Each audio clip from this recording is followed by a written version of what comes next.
Hey everybody, this is Blake here, and welcome to my review of Non-Stop, Liam Neeson's newest movie. Now, I was really eager to see this. Obviously, I'm a huge fan of Liam Neeson, and I love the fact that he seems to select projects that appeal to my tastes, even though I'm sure money is a major part of that.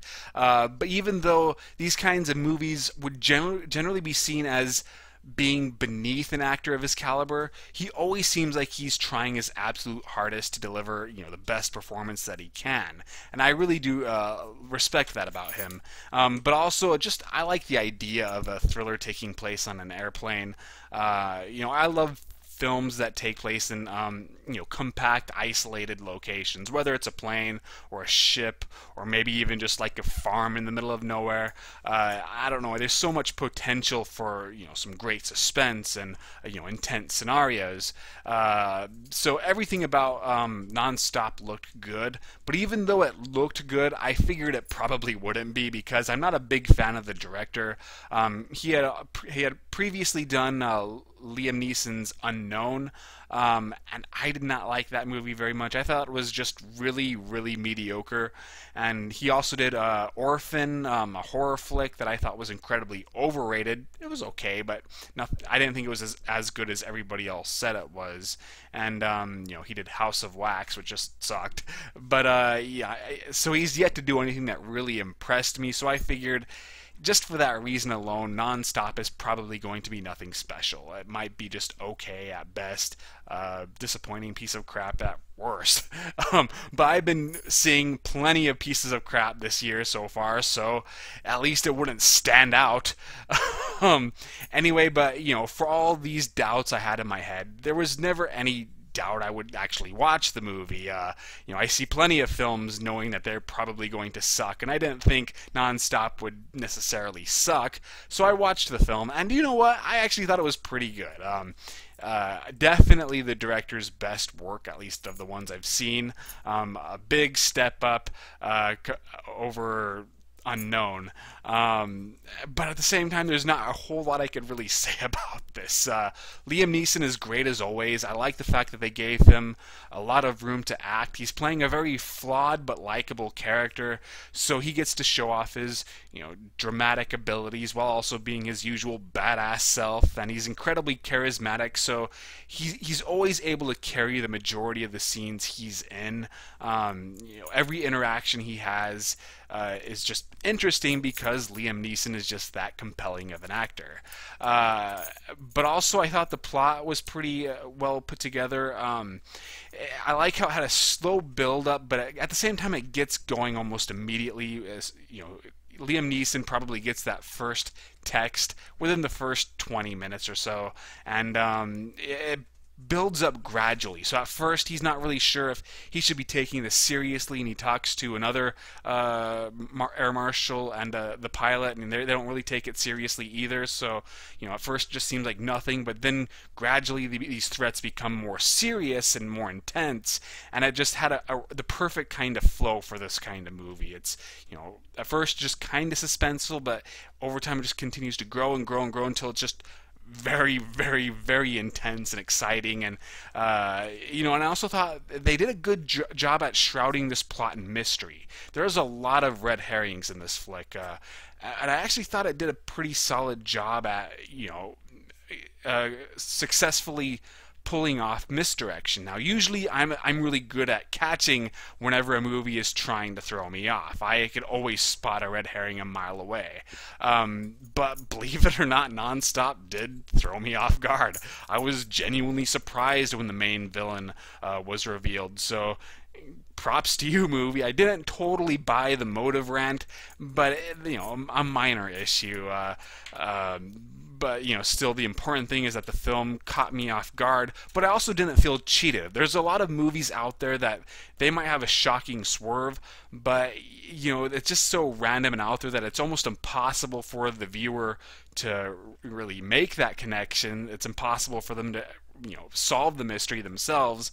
But this one, in retrospect, is like, oh yeah, there was a lot of foreshadowing to this. I should have saw it coming, but I didn't. So props to you, movie. I will say that it's not perfect. There are a few moments that I thought were incredibly cheesy, especially Well, I like at first how the other passengers are reacting to the situation. At first, it's just kind of unease, then they start becoming more alarmed and hostile as time moves along, and eventually they start being scared that, or start getting scared that maybe Liam Neeson's character is hijacking the plane, so they start reacting accordingly.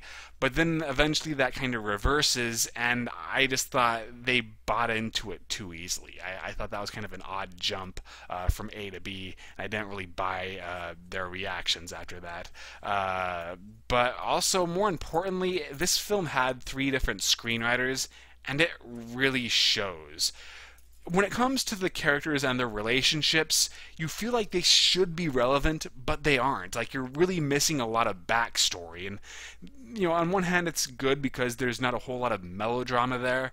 But on the other hand, it just, I don't know, I felt at times, was I missing something? For example, one of the stewardesses, she seems to have a history with Liam Neeson. They have some knowing glances, but they're not friendly. They're kind of icy cold. And I was under the impression that they used to be married, and she's probably the mother of this daughter who Liam Neeson, keeps referring to. And but I don't believe it was ever explicitly said, unless I walked out and did a bathroom break at the worst possible time. So I was kind of like, why are they bothering with this? Because even all the way through the end, they never explicitly talk about it, and it's not even one of those falling back in love scenarios either. So it just kind of seemed odd that they would even include that. And they also have some romantic tension with Julianne Moore, her character, and that also just kind of seemed unnecessary. Even though I know what they were going for with that character, I think they could have still done it better to where she felt more relevant and not like the tacked on love interest who now they're trying to shoehorn into the actual mystery. And then there's like other things too, like involving Liam Neeson and this cop. They have some banter that could have been interesting if there was more time dedicated to it, but because it's introduced so late and it's supposed to once again matter, I don't know, it didn't click with me like it wanted to click with me. And probably the most glaring example, though, is with this little girl. She's sort of a substitute for his daughter, you don't really know exactly what the issue is there. He keeps referring to her, but it sounds like they don't have a very good relationship, or maybe there's something else there. But he kind of bonds with her, and it's enough to where you think she's going to play a major part in some capacity. Probably she'll be put in peril, but then it never just really struck me as being especially important.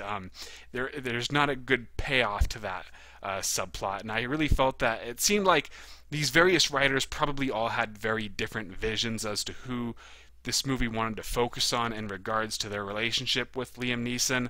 But, and often is the case with these kinds of films that do contain so many writers, you have very conflicting visions. It's not as distracting, though, as, let's say, Green Lantern. Was it Green Lantern or Green Hornet? I think it was Green Lantern, the one with Ryan Reynolds, where it was even more blatant how these different screenwriters wanted to focus on very different relationships, and in the end, none of them were developed enough. This one, it's not as annoying. It just, honestly, I probably wouldn't even have noticed if it wasn't for me being a fake critic, where I feel like I have to, take that into consideration. But it's still. It still works more than not, just because, once again, the pacing never slows down. It never spends too much time on any of these relationships, so it never stops. It's always about this situation at hand, and that's what makes the movie interesting. Now, am I going to remember it for too long? No, it's not a great film. I'm not even sure if I want to call it a full-on good movie, but if it's not, it's at least close. Taken, which I also thought was kind of overrated. I thought it was a solid flick, but other than Liam Neeson's awesomeness, nothing about that movie would have stood out either. But maybe it's because that film had, in my opinion, one of the best teaser trailers of all time, and had a lot of hype surrounding it. It pretty much cemented Liam Neeson as an A-list star, whereas prior to that he was more of a supporting actor. That film is going to stay within our memories much longer than Non-Stop will, even though I actually think I might prefer Non-Stop. I think there was more to it than just Liam Neeson's awesomeness, but I think it's worth watching in theaters. I think it's a solid matinee. I actually would take that back. I'd say it's a good movie. It's a 3-star movie. Nothing exceptional. but it's still, a solid watch. So that is all I have to say. I did not do a written review of this, but I did do written reviews of Ninja 2 Shadow of a Tear with Scott Adkins, the sequel to, obviously, Ninja, Attack of the Vegan Zombies. I love that title so much. Movie, not so much. And Ghosts of Mars, that piece of shit John Carpenter flick. And then my next one will possibly be Devil's Pass, which is directed by Rennie Harlin, or maybe, I don't know, I watched some kung fu movie earlier today, so maybe it'll be that, but I don't know when I'll have those up. And check out my Amazon listing. I'm selling a bunch of stuff, and I added more items, and I lowered the prices of the books, so please give that a look. And you might be wondering, where is Critiquing the Critics? I thought you were going to have it out this week. Yeah, I apologize. I've been going through a lot of stress involving my car. I won't go into too much, but it's pretty much ruined this entire week. And but I definitely will have information on that. Well, let's just say you'll be happy about Critiquing the Critics next week, because I am almost done. So I hope you enjoyed this video, and I'll see you guys later.